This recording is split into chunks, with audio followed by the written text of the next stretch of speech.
Good evening, afternoon, morning, or whatever time zone you're in. My name is Freebowitz, and welcome to yet another episode of Recipe to Food for Adventure. Oh my goodness, I am stumbling over my words today, which is very relevant. But this is my good friend and co-host, Sai. Sai, say whatever you'd like. Hola? Yes, he finally followed my instructions. He said what he'd like.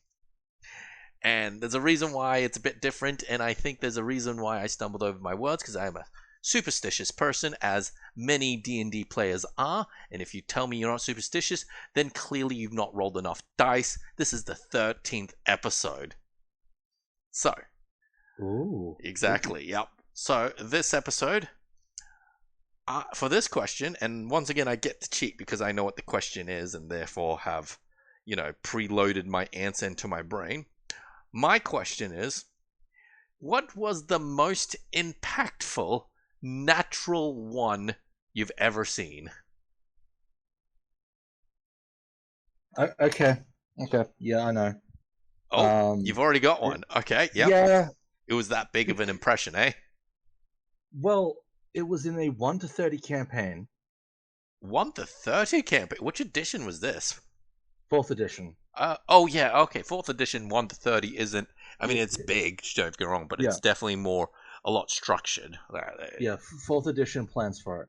Mm-mm. Early on, I think it was about level 6 or 7. Okay. Fireball. Wait, hang on. Did 4th edition have Fireball? Yeah. Yeah. Okay. So this is about the level you get Fireball. Yep. Big power spike. So what happened was actually a religion check. Uh-huh. And basically the situation was there was a couple of young red dragons. Mm-hmm. Like young adults, had personality, were causing issues.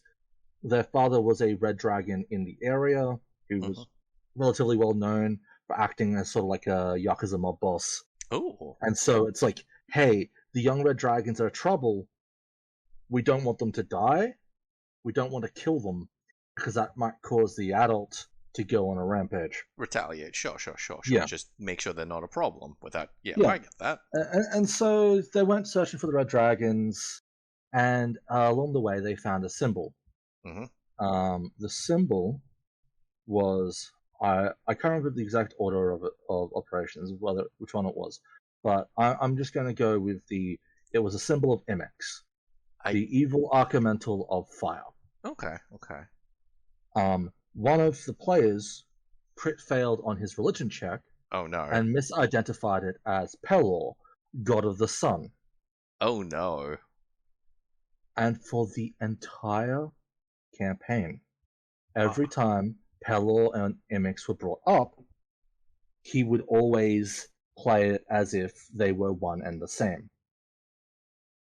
To the point where in my huge epic campaign conspiracy stuff, eventually for reasons that are way too complicated to go into now, Pelor and Imix ended up as begrudging allies at one point. And there was a lot of I told you, it's like one of them's just an aspect of the other, right? Just to show off stuff. They've always been the same individual, and just this entire conspiracy theory played from level 7 all the way to level 30. Just the entire way, it was just always, Imix and Pelor are the same individual. They were not. That was never an actual thing. It's the just character the player played it off. Believed. He crit failed, so he's like, I believe this. And he played it out the entire time. And it was hilarious. That is some dedication. It was dedication, but that's why it sticks with me. When I asked this question, I thought you were going to say, oh yeah, they rolled the natural one and blew up the orphanage and then themselves or something like that. I think that's what the audience is going to expect when I ask that question. But I'm glad it did not go in that direction, because I too have subverted this. So for my answer, this was, think back into yonder days of D&D 3.5 with millions of source books and the like, and I cast your eyes to something called The Complete Scoundrel, aka my personal favorite book, which I do not own, and I'm very sad by that. And there is, you're aware of the luck feat in the player's handbook? Yep. Yep. Complete Scoundrel has an entire tree worth of luck-based feats, and they're basically, yeah, you can use this pool of luck dice to do a whole bunch of different things. And one of the like mid to end game things, I believe, was called Dumb Luck or something like that. And I think it allowed you to treat once per day, a roll of a 1 on a saving throw counts as a 20. And I remember the DM, like, here's this big evil artifact. If you use it wrong, they could mind control you and everything would be lost. And I remember going, yep, I'll do it. Rolled a natural 1. And they're like, oh no, Oscar. Well, that's my name, Freebie Wits. But he's like, oh no, Freebie Wits. And I said, don't worry. It now counts as a natural 20. I now control the evil artifact. And yes, just subverting it a bit. That's how I remember that story. But yeah, if anybody in the comments below remember a specifically impactful natural 1, please let us know. I'd love to read those stories. And to have some which are just, crit fails in combat, which go terribly wrong. Oh yeah, it's like I said, it's the expectation, right? You roll natural 1, something horrifically horrible happens, which in your case wasn't that horrific. It was just a funny misunderstanding that kept going, and mine was something that went completely right, and that was fun. Anyway, so where are we up to in our little campaign? I see that we're in a goblin camp of some sort. Where we wrapped up, it's like we kind of ran out of time, and so I finished off the boss. Okay, finished is a strong word. I took what equipment was on his model and I gave it to him. His token, and I gave it to him. I upsized the token so he's now large. Orogs were naturally bigger anyway, but he's got basically a scimitar, can attack twice, or can throw 2 javelins. He's got aggressive, but as he is right now, he is not necessarily a stellar boss fight. What level are the players? Level 2. He's a CR2. It's basically just going to be him attacking twice. Players attack him a bunch. He might get a second turn to attack twice. So it's so this is going to be a very straightforward fight, essentially, at the moment. This is, I would say, a little too easy. Do we want to give him lair actions? Because, like, I was thinking, I would either give him, like, maybe 1 or 2 legendary actions. Yeah. Very, very simple. Or I would give him, like, a couple of followers. I don't think he's important enough for there to be like legendary actions or lair actions. You definitely want him to have a fault, like a bodyguard or something. Yeah, I'm leaning more towards having like maybe a slicer or 2. Okay. Just a bit of extra, muscle for him to have. What if we turn this into a more of a dilemma, actually? Ooh, okay. So I was thinking, like, obviously we have the giant seagull over there, and they're a bit of a prisoner. Why are they the only prisoner? Can't there be more hostages, perhaps? Yeah. Yeah, so I was thinking, like, maybe we give them some tied up, like, guards or maybe merchants or something like that. And that, like, by default, complicates things. Okay. So, let's see, townsfolk and stuff like that. So we can put it as part of the thing from Father Giovanni, right? He may say, like, oh, the goblins have captured some people and killed the other people. that sort of thing. And maybe someone like these can just be normal townsville, like normal civilians and villages and townspeople, and we can maybe have like maybe one like gang member amongst them all who works for Father Giovanni, or like one of the other gangs even. Maybe. Yeah, I'm just trying to think of how to use the boss in that situation.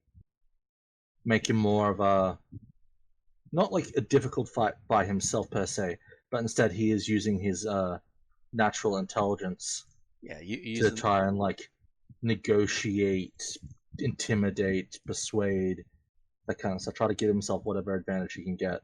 exactly that. So like he'll like let me go, or hey, you drop your weapons, and then he'll attack anyway, sort of thing. Like Yeah, I still want like combat to be like part of like the entire thing.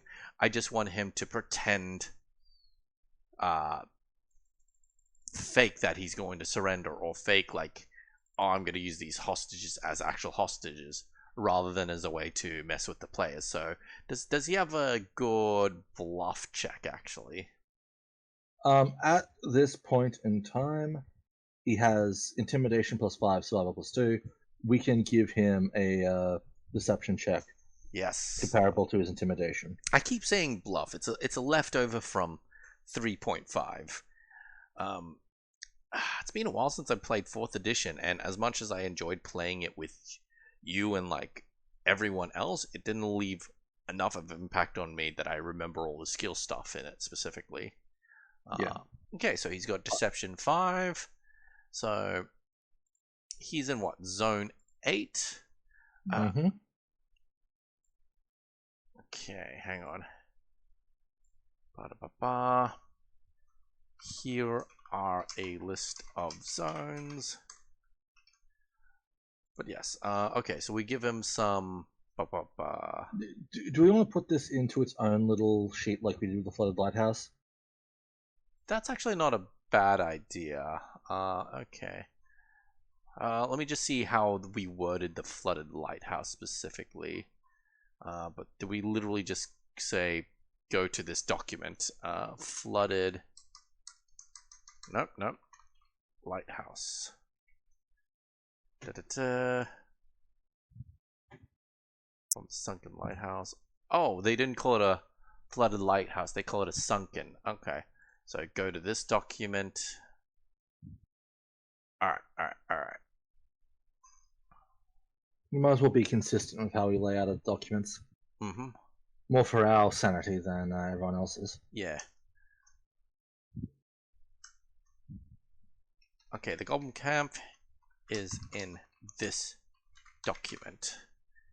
And then we will create a new Google document. Create and share, absolutely. And we will just call it what? Goblin camp? Yeah, goblin camp. Maybe call it the goblin hideout, actually. Because it doesn't feel like much of a camp. There's not many tents. Hideout. And Control X. Control V.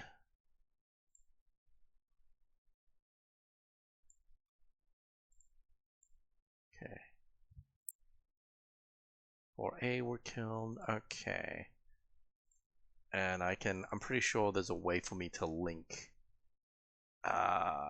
Insert link.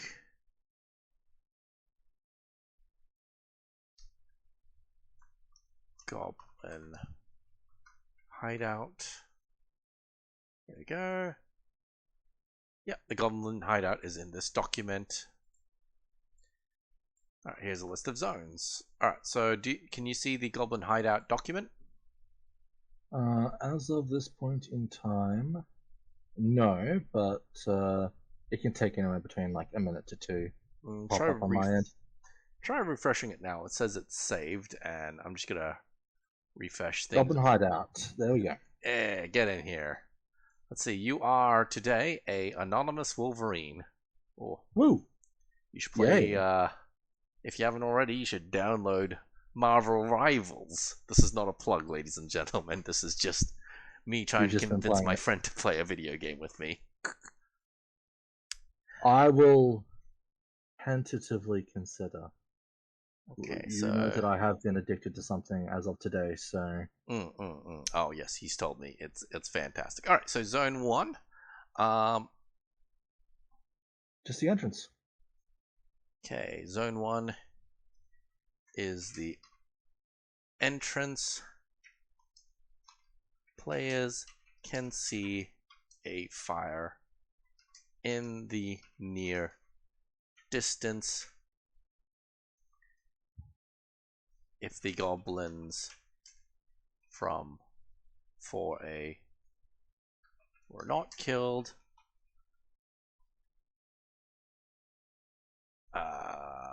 From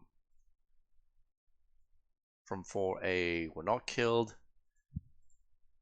then they can hear. What do you call goblins? Annoying, savage, like they're singing. What would you call their singing? Well,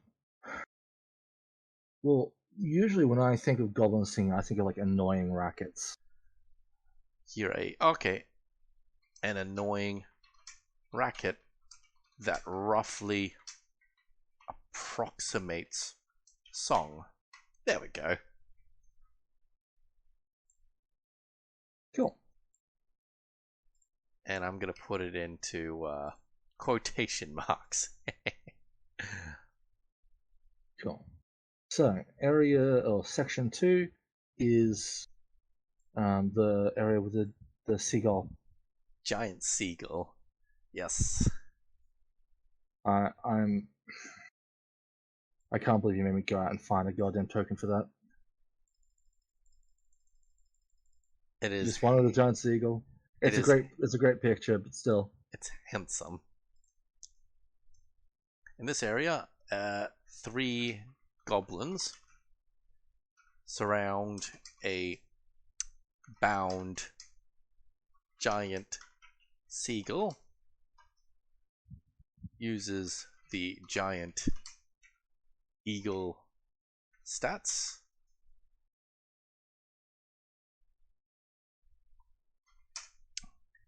The giant seagull can be freed with a successful attack against the ropes. So sometimes I think like, oh, we can just leave them to say what the ropes are because the rules are in the DMG and stuff like that, or the player's handbook. I'm pretty sure it's in the DMG, but at the same time, like, I kind of want to reference those sorts of rules here just to make it easier for the players. What are the rules for ropes in 5th edition? Do you remember by any chance, or what? Is it in the player handbook, or is it in the? The player's handbook will have the basics on rope. Yeah. Okay. Let me check. QR. And when I say basics, I mean like literally just it is rope. It's like 50 feet. Oh, so they don't really have anything on. It just has the item rope in it. Yeah. Usually, actually, I think there's like a couple of things where it's like DC like 12 or 10. Breaking the rope and stuff like that. Yeah. So,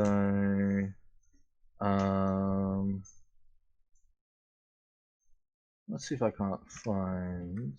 So like AC might be 10, HP Yeah. like I don't know 5 or something 5, like that. yeah, it's usually something like that. Yeah. Rope. Okay, rope, whether made of hemp or silk, has 2 hit points and can be burst with a DC 17 strength check. Okay, hang on. In that case, keep with one of the following methods. Oh. One with at least one of the following methods. We can't like discount the players being very, creative. So how much? Which page is this and which book? It's literally in the equipment section in the PHP. Oh, literally just. Oh, just had a bit of a burp. Literally just there, right? PHP. Gosh darn it, which page are you in? 143 is where the equipment is.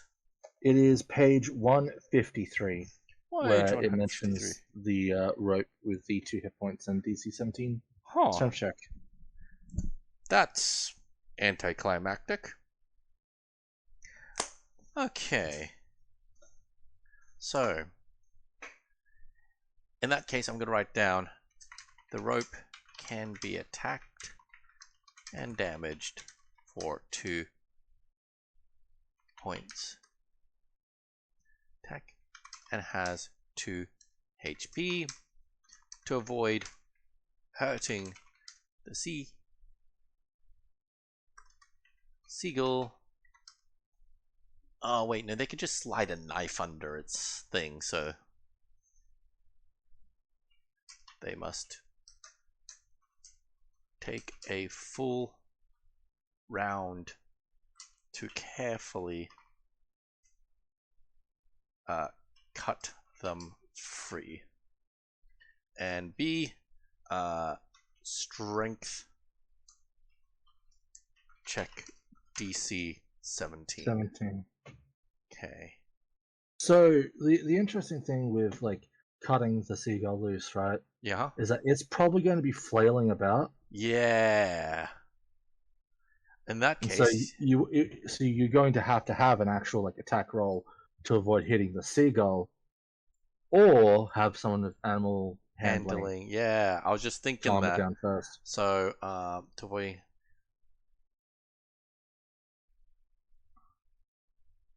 Okay. In that case, they must make an attack roll of. Let's say it's going to be pretty hard to hit it without attacking the seagull. To 16 Yeah, that sounds like a good solid number to aim for. on a failure. The seagull is also hit. Okay.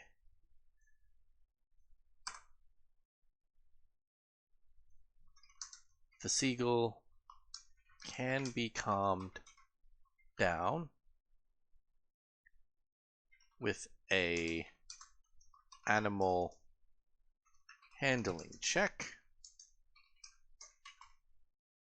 DC, let's say DC 13. We don't want to make it too hard, but it is challenging enough. How's 13 sound? Considering the situation this thing's in, I might make it a bit higher 14, because the 15? seagull. Yeah, I'm leaning towards like a 14 or a 15 14. because it's been like tied up. It's surrounded by goblins. Even if you turn up and kill the goblins, it's still going to be a bit, hesitant to trust you. To slice the rope without making an attack roll.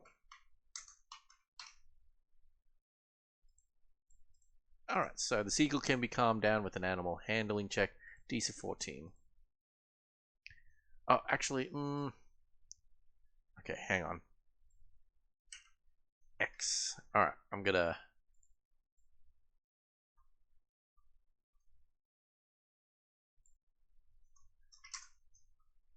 Giant. I'm capitalizing seagull too much. That's fine. I just realized that. Consists giant seagull, if approached by any goblin, or actually, how close are the goblins to it? Okay. Is approached by anyone. I'm just trying to think how to define and write this out. Is approached by anyone within its square. Then Within 5 feet of it. Do we want to say 5 feet? Because those goblins are already within 5 feet. Do we just want to make them back up a bit then? Yeah, we could just move them back slightly. Okay, yep, there we go. So they're away. Okay, in that case, probably anyone within 5 feet, they will be attacked by them at disadvantage due to being what's the word? Due to being Restrained. Restrained, that's the word. Restrained. The seagull can be calmed down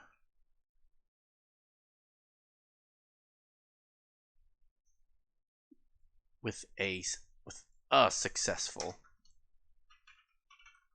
handling check. That make it wrong. Alrighty. Players to approach Seagull without being harmed. Okay, there we go.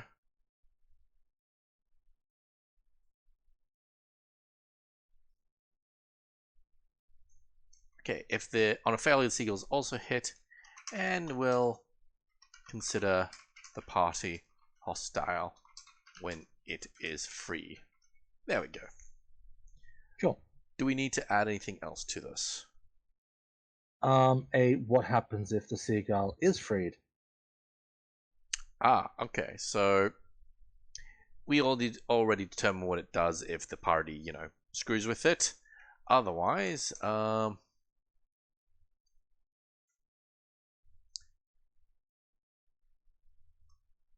if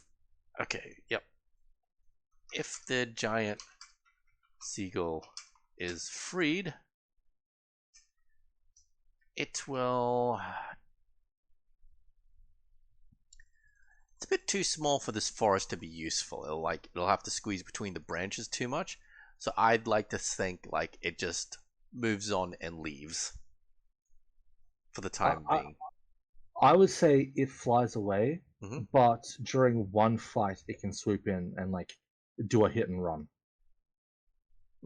Like at the DM's discretion sort of thing. Yeah, it will just come swooping down and perform a hitting run on some of the targets. I'm not sure if I like that, if only because we mentioned this area has heavy forest cover that blocks out any direct sunlight. I'm not sure if the seagull can do that. Like, is there another boon that the seagull can provide, you think? I mean, theoretically, yeah.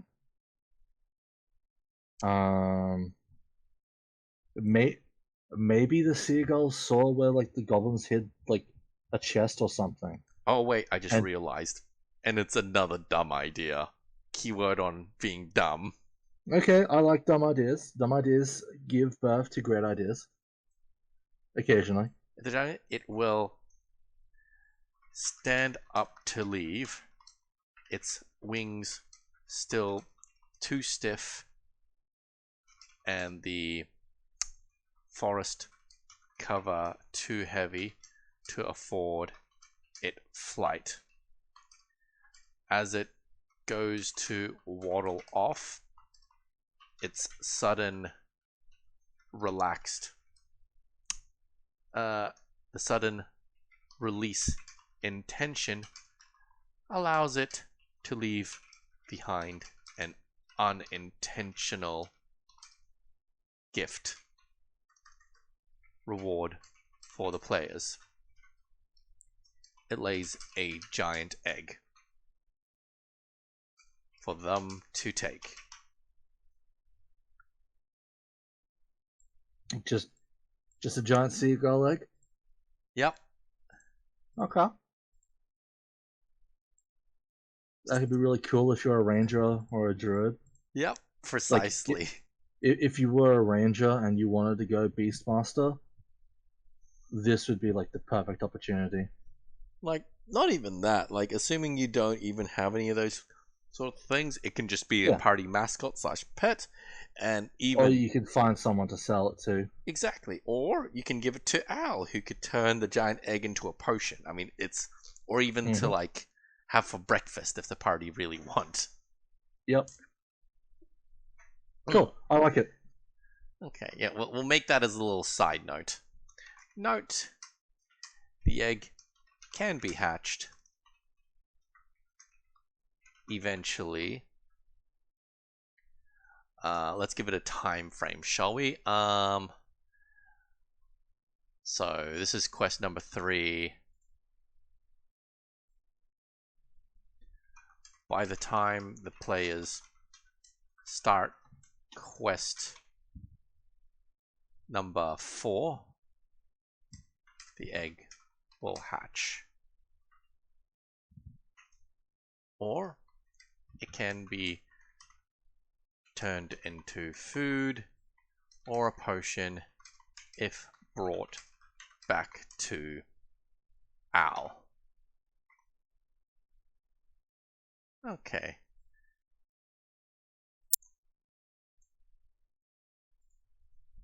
To be tamed.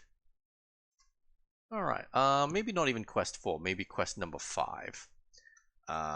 Yeah, it takes about 3 weeks for a seagull egg to hatch, apparently. So, I mean, it's a I giant seagull, so we yeah. So can. give it some time. Okay, we'll say quest number 5 because this is like quest number 3.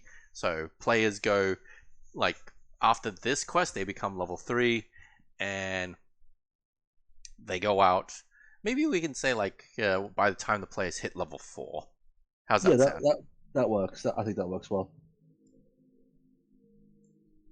By the time the players are level 4, the egg will hatch. To be tamed, or it can be turned into food or a potion if brought back to Al. So, Like, part of me wants it to be available for level 3, just so like a Beastmaster could actually like take it as his like beast. While the Ranger Beastmaster is a very rare occurrence, I do think it would be kind of cool to have your Ranger be able to be like, yeah, mine's just gonna be a giant seagull. I mean, we could do it level 3 if you think it's like we can always just make this just say it's magic or something like that. Giant seagull. Yeah, Don't have to explain shit. Level 3? yeah. Do range so can ranges like in terms of like balance reasons, is the Beastmaster in the player's handbook or is this is this in a different book? Base, base Beastmaster is terrible for Rangers. Uh-huh. And the Tasha's Cauldron of Everything has a reworked version that's a bit more Forgiving. sane. But like the idea that they can get a giant eagle at level 3, is that kosher in terms of balance? Well, if we use the Tasha's version, Yeah. then it's completely fine. Okay. I think I'm happy with that. Yeah, because Tasha's Cauldron of Everything, the beast basically uses a special stat block anyway. Mm-mm-mm.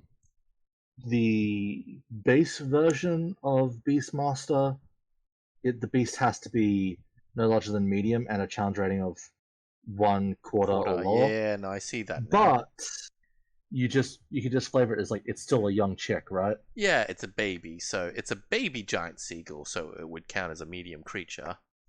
Yeah, Okay. and you could use like the regular hawk stat block or something. As a baby giant seagull, it will count as a hawk for its stat block. I like that. No, not hawk. Bloodhawk? Bloodhawk or normal hawk? Give me a second. I want to because the regular hawk is like CR0. Oh, So I'm gonna is it go. now? I'm gonna go looking. I'm fairly sure there is a bird that's like CR 1/4. I'm gonna go searching for it. Give me a sec. Okay. Beast. I'm fairly sure there's a bird that's like decent, right? I don't know where my monster manual is. Panther. I think it's still in like storage somewhere because I think I mentioned, but I'm moving house and such like that, or at least getting a new one built, I should say. Um, Giant Eagle CR1, so I obviously Speak. can't. Okay, yeah, the 1/4 stuff is like the giant owl and all that. Also, to all our viewers, apologies. Yeah, a lot of this is going to involve us looking through books off screen, so you can't actually see us reading them. So, Yeah. in the meantime, just enjoy the vibes of us chatting sometimes. I mean, you know what I would do? What would you do? I'd be like, okay, it is a giant owl, Yeah. but medium size. Okay. Okay. Because the giant owl is 1/4. It's Mm. for CR. Yep. Its stats are pretty solid for what we'd want. It's just naturally large, so you'd just be like, it's medium in size and uses the giant owl stat block. Giant owl. We'll use a giant owl's stat block. Yeah, because it's either that or use a Pteranodon stat block. At medium size. I mean, like, I'm not opposed to it being using the dinosaur stat block, because a Pteranodon is, you know, Will the giant is the giant owl like weaker than a giant eagle in terms of actual stats? Yes. Okay, okay. Like, there's no point where a giant owl is better in any single way besides maybe wisdom or intelligence.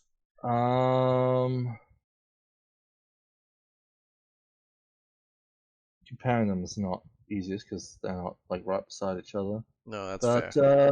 no, looks like the giant eagle's better because it's got more attack options. Yep. Okay. Okay.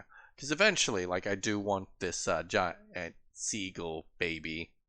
Yeah. I just love the idea of giving the players a pet of some sort. I think it's become a trope to literally give players a baby owlbear. Like, it was in Baldur's Gate 3, but I'm pretty sure I've seen it in other places too. Giving the party a mascot is always good. Mm-mm-mm. And this just happens to be a really dumb one that I love. Yep. Oh. Cool. Because yeah, we can use the giant owl stat block, or we can use the Pteranodon stat block. I'm okay with the giant owl for now, just so we don't have to make our own stat block. So yeah, so the giant seagull will like just leave, waddle off, and we'll go from there. Number 3. So what's happening in section 3? Section 3. Couple goblins, and there looks to be another token on the map. I'm not too sure what's that. That's one of the bandit tokens, and it's a dead corpse. Yeah. Or it can be alive.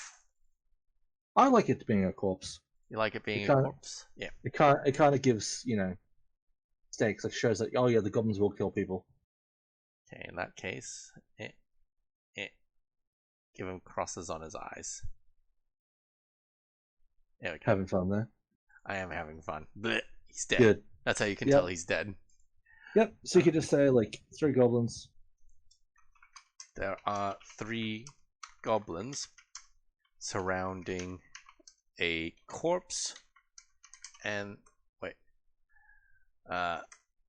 searching a corpse. All right, so Do note, like technically you mentioned above that if the goblins from 4A were killed, move the goblins in areas 3 and 5. yes. I would probably re-mention it here. Note, if the goblins were defeated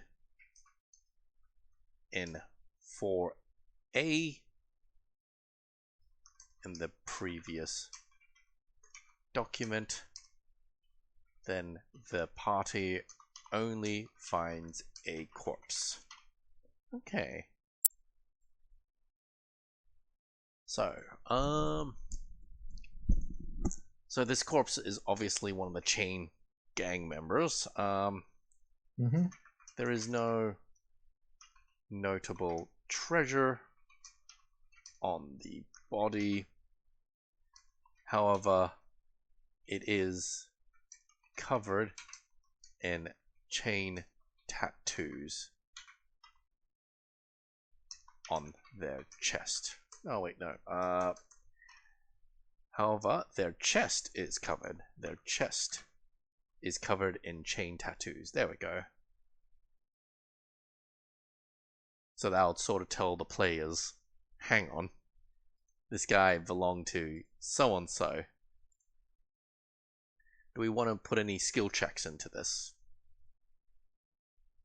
Not necessarily. I think it can be like pretty obvious. Okay. Okay. Notes for the DM and information that might be revealed if the players use speak. The spell speak with dead. Boom. Alrighty. So, what information do we want to reveal about this guy?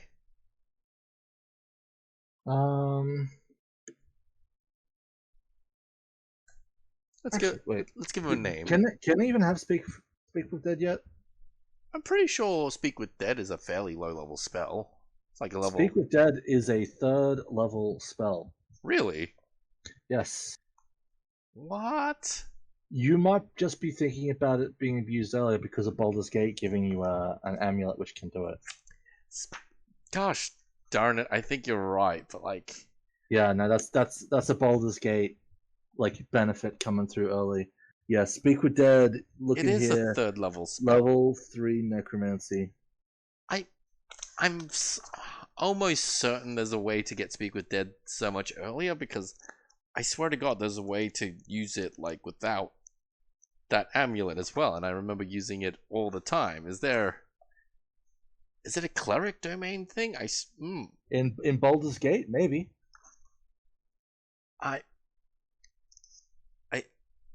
Because I remember they handed out like detect thoughts and like speak with dead like candy as like the scrolls and stuff like that. Yes, scrolls also would help with that. Yeah. Okay, page 112. That's the wizard. Is there a wizard subclass that is like necromancy, school of necromancy, a thing in this one? Yes. Yada yada. Necromancy school definitely does not get speak with dead early. Damn. Okay. Yeah. No. I've just been spoiled by Baldur's Gate. Okay, there's no need to give him anything then, I guess. Yeah. I think it's fine as is. Where it's like, okay, this is a chain gang bandit killed by the goblins. We at least establish like, okay, the goblins are killing freaking everyone, like merchants and bandits. Like they are a problem. They are a problem for everyone. Yeah, and it will recontextualize like Father Giovanni later on, where it's like, oh, there was a bandit killed here. That might be why, like, that might be another reason why Father Giovanni was like invested in getting rid of the goblins, because they were disrupting not just the merchants but the bandits as well. Yeah, so the players will have that, like, yeah, I get you. They'll have that extra. It's a payoff for later. Yeah, payoff for later. Yeah. Okay. So yeah. Also, for some reason, I do not have edit access on Goblin Hideout. On all of Recipe for Adventure. What? Oh, give me a second. Loading. Anyone with link can. Oh, that's weird. Editor. And yeah, I might have just. Boom. Alright. Cool. Can you now? Your access file has been updated. Reload for changes to take effect. Okay, let me just reload. Oh, beautiful. Cool, I can click in now. Cool. Okay. Just because I wanted to put like extra context, like for area 2, it's 1 goblin slicer, 2 angry goblins. And stuff like that. Oh, I see. That actually Makes a lot of sense. Yeah, I figured I would do that just as you go. That is super useful, and I've never actually no, I have. I was about to say I've never used the module before, but then I remembered no, I've used one back in 3.5, but it was like over a decade ago. Jeez. Yeah, Um, because it's like in this situation we're talking about goblins, but we have like three different stat blocks of goblins. so it's better So to it's be, important. It's yeah. because like saying three goblins are here checks out, but also extra clarification is always useful for like exact like what kinds, like based on how we decided. So that is something that I noticed that I'll do, but I'll be doing this in the background while you just go forth with stuff. All right. Cool. So, area 4. Area 4 looks pretty simple for me. It's like it's the goblins are cutting down trees to get wood. Yeah, yeah. Um, there are 3 goblins hard at work, cursing, hard at work, cursing under their breath while chopping wood.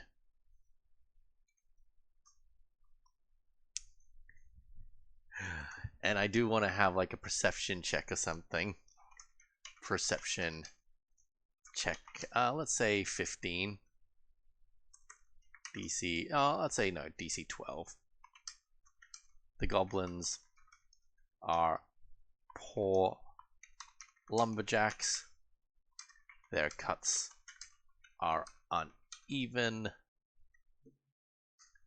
The wood is little. Should only be used for fire and nothing to do with construction. There we go.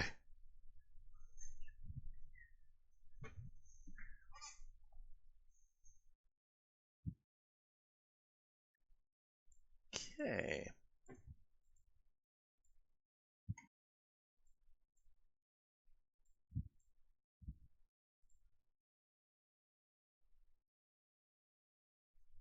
All right.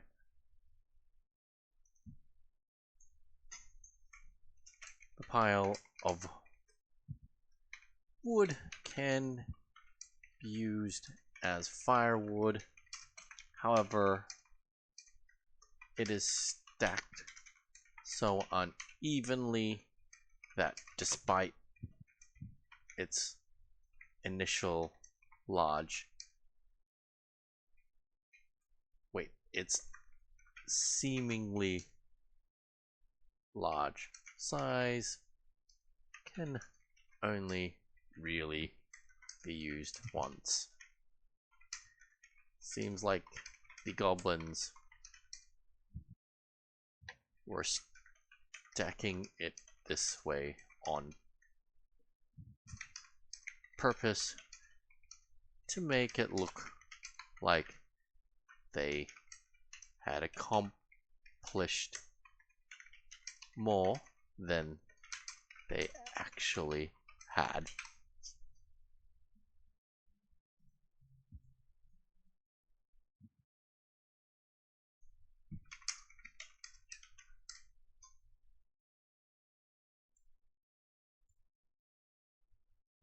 I just like this little detail.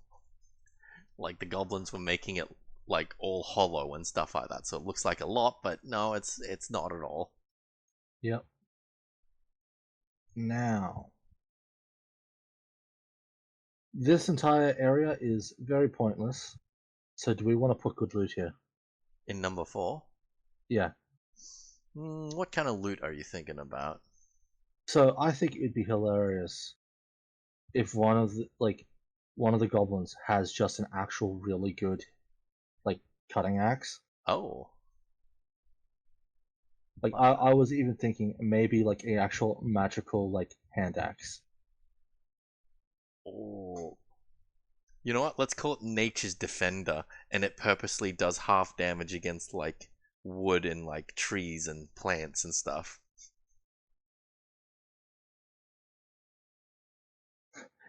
It's got a nerf.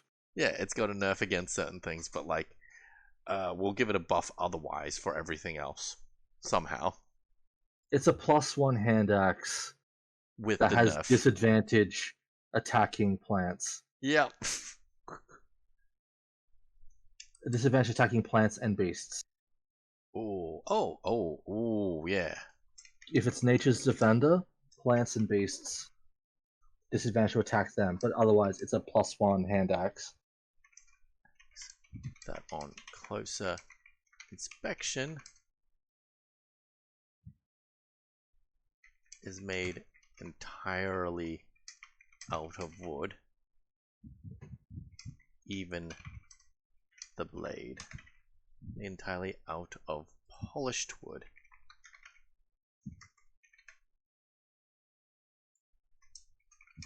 The axe has the following not stats, traits.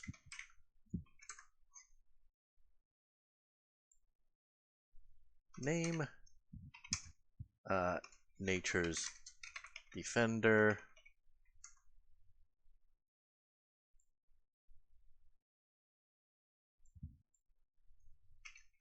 Hand counts as a +1 hand axe.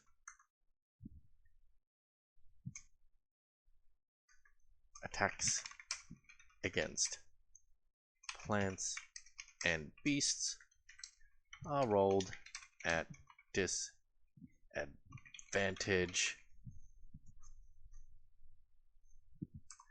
Druids and rangers automatically can identify. Do we actually nah, we don't need identification. It makes it easier. If this is gonna be like an easy campaign for everyone, I think we can do away with identification sort of thing. We'll just tell them what it does. Well, no, I like what you said with the druids and that, but you could just go back to Al to have him identify it later. Oh yeah. Can automatically identify this weapon. Do we want to give it any more special traits?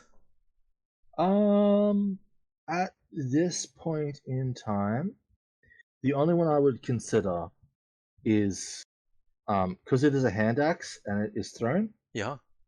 That it wait, no, is that a thing that spells? I can't remember. I think technically that is a thing already for magical items in 5th edition. That they return? I don't think That so. they return after being thrown. Do they? I don't think that's a thing, is it? I am trying to remember. No, I think returning weapon is actually a. That's actually a thing. Let me look up Druid and Ranger spells, see if there's any level 0, level 1 things. Let's have a look, see. Oh, hang on. Druid spell Shillelagh. Is that also a Ranger spell? No, it isn't, but... Yeah, returning weapon is an artificer thing, yes. Okay. So, yeah. Let me double check how Shillelagh works. I think it only works on sticks. It But only works on sticks. I wonder if we want to make this axe like... yes, this can be a target of the Shillelagh spell. I'm fine with that. That's a cool buff. Shillelagh, yada yada. Spellcasting. Okay. Additionally, this weapon can be the target of the Shillelagh spell, despite being a hand axe. Shillelagh. Wait, hang on. How do I spell Shillelagh? I literally had it in front of me. Oh wait, no, it is Shalala. Oh, okay. Yep, there we go. Additionally, this weapon can be the target of the Shillelagh spell, despite being a hand axe. There we go. Perfect. Yeah, that's a cool little nature buff. Mm. It because the thing I like about it is that it's a D6 weapon, so it's not too strong. Mm-hmm. It has disadvantage in certain situations, which we might put them in at any point. Specifically, And beasts and stuff would be yeah, easiest. and like druids and rangers are typically not the most common Mm. classes played, but I think it's weak enough, but a cool enough magical item that I think it's good. I do want to. Okay, so I've just created a new document called unique class stuff. I, Uh, I, I don't know if I'd call it unique class. I'd call it like unique magical items or unique items or something. okay, unique magical items. Okay, so we have Nature's Defender. And we might want to put Titan Slayer in there too. Yeah, I was just thinking that, and like the crown and stuff like that. Mm-hmm. Just to order things up. Slate Town quests, and we go. Just as a note, found in the goblin hideout. Just so we remember where to look for it if we need it still. Okay, so Slate Town quest. Titan Slayer. Actually, no, we have the equipment Titan Slayer in the actual Roll20 thing, don't we? Somewhere. Did we actually write down what Titan Slayer does in the document anywhere? Because I don't think we did. I thought we did. Could it be in the Flooded Lighthouse? It's not in the Slate Town quest. Titan. I don't believe we did, no. Okay, yeah, we need to make a reference sheet for like all these items so like when players grab them, they don't get confused like what do we do with things? Okay, Vodos, I'm pretty sure. Vodos the Unsunken had Titan Slayer. Here we go, Magic Trident. Okay. So is Titan Slayer a +1 weapon or a +2? I can actually check by looking at Vodos, yeah. Because I don't know if it like his stats are the thing that are giving that buff. I think it just says it's a +1. No, it's a +2 weapon. Wait, where's that set? It is a +1.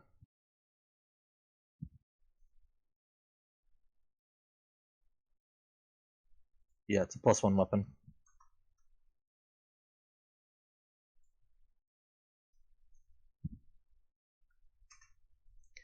Alright, Titan Slayer. Usually found in Mayor von Cleef's hands.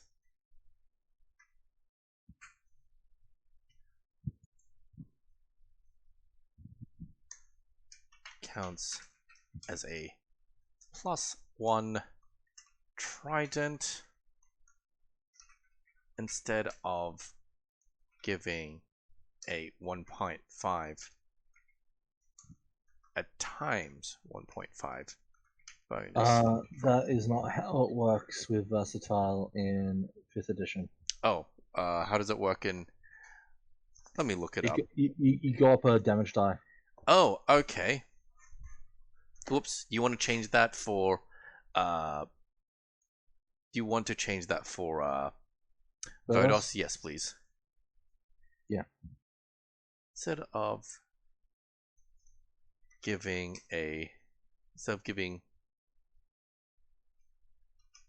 Versatile now gives Trident, gives Titan Slayer. Yeah, it basically, while wielded in two hands, it uses a D10 for its dice. Normally, right? Oh, actually, I still want to give it a strength boost, like something that actually, yeah. Well, That's what it is. Because normally while wielded in two hands, a trident is a D8. Yeah, but now it does D10. I also want to give it like a special magic thing that makes it especially deadly in Mayor von Cleef's hands, but like useless in like Vodos's beyond, being +1 weapon. Uh, Well, Vodos has like no strength to really use the thing in the first that's my place. point. Yeah, you know what? I'm gonna make it so that strength. Okay, when wielded in both hands. When wielded in both hands, the trident Titan Slayer. Oh wait, all strength bonuses are, what's the word, multiplied by 1.5 or are increased by half. Rounded down. There we go. All strength bonuses to damage and hit are increased by half. 1/2 rounded down. There we go. Which, doesn't do anything for Vodos. Yeah.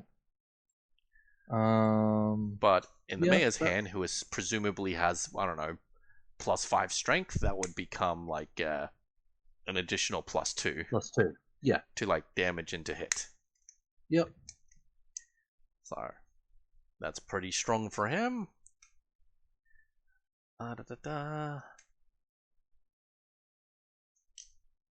Okay. Oh, I want to give him an attunement bonus.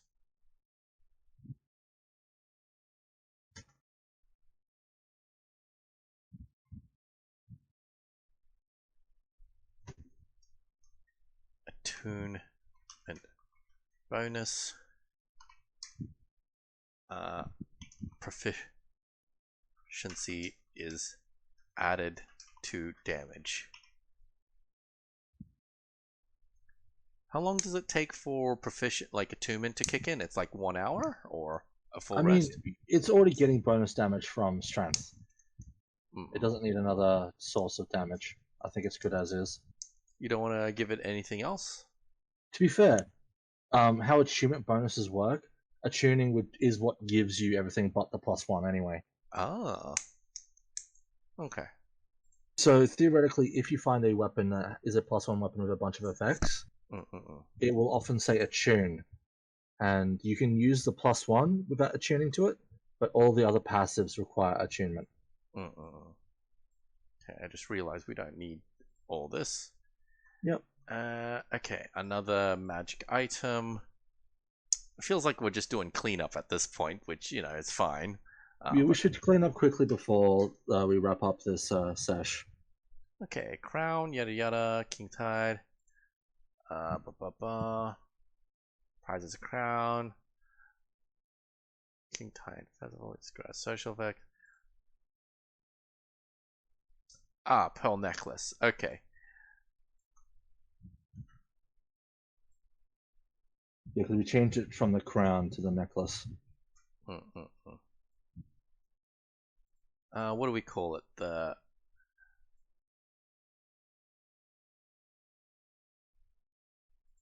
You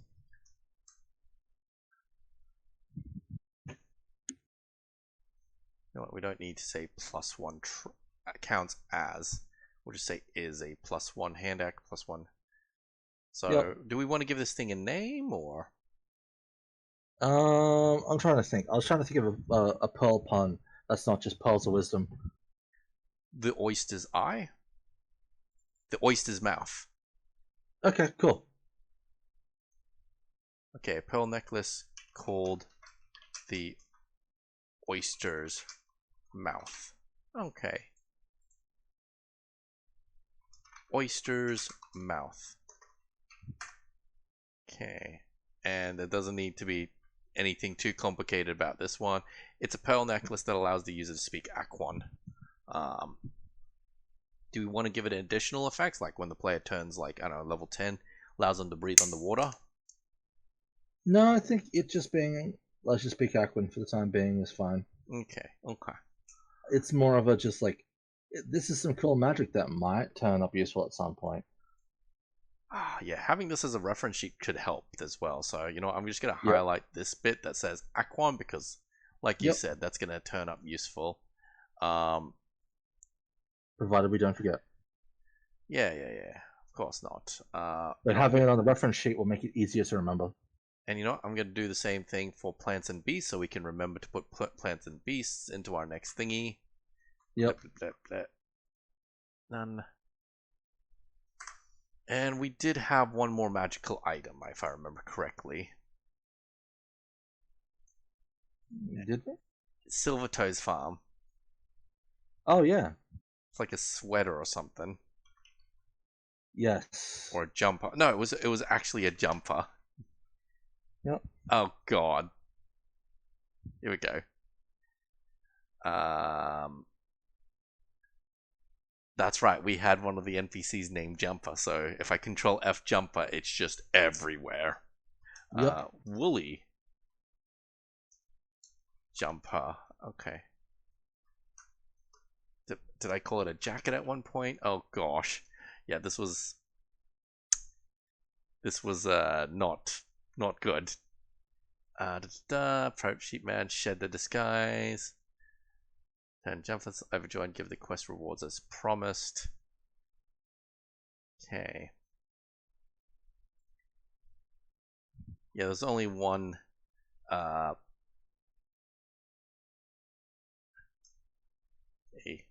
magic item called the Woolly Jumper as a reward. So I've just changed that so people will know to check the reference.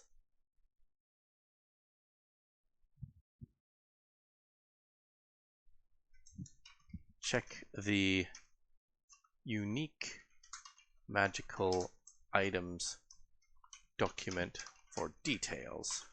Because I remember we were going to give it some stuff. Let's see, insert link, unique magical items. Let me just double check if there's okay, it has a soft particle. Well, if we're putting magical items, we'll also need to do the jar of 5-leaf clovers. Jar of 5-leaf clovers, yes. Jar of 5-leaf clovers can be won at the King Tide Festival. And then Woolly Jumper. I think we're just gonna do a bit of copying pasting. Jar of 5-leaf clovers.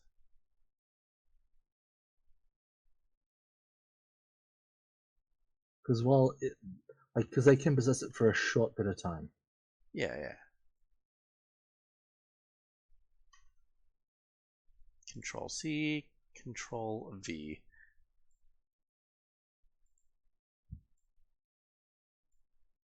Whenever possesses the jar, secret has all critical hits against them.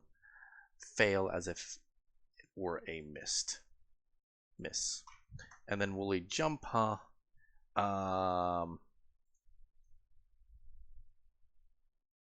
Upon wearing this cozy jumper, the wearer gains advantage, gains resistance against cold attacks. Do we want to do anything else with that, or is that okay?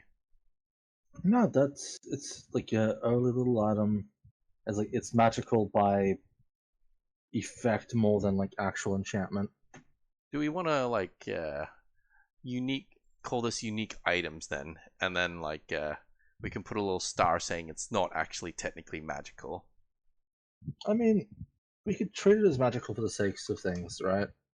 Okay. Yeah, alright. We'll just say it's still magical.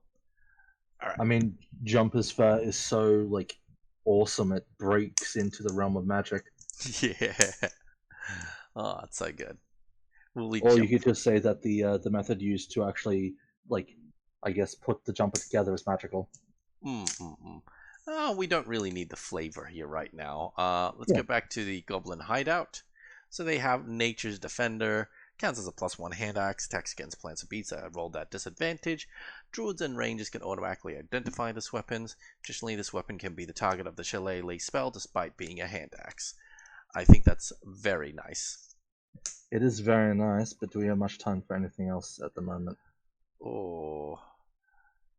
If nothing else, I just want to describe section number 5, if we have time for it. Okay, let's go then. All right. So, uh, there are there are 4 goblins surrounding a fire, dancing and singing off key about killing humans. Okay. I think that's enough for now. Yep. Note. Okay, wait. Replace this with a smoldering flame.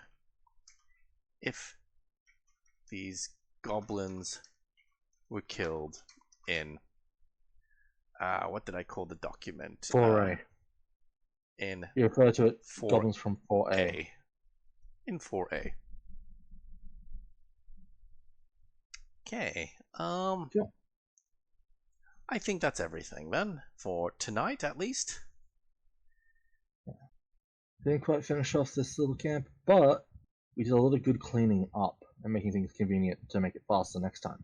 Oh, absolutely. Yeah. Definitely made it feel a lot more cozy. Okay, hang on. Why aren't you...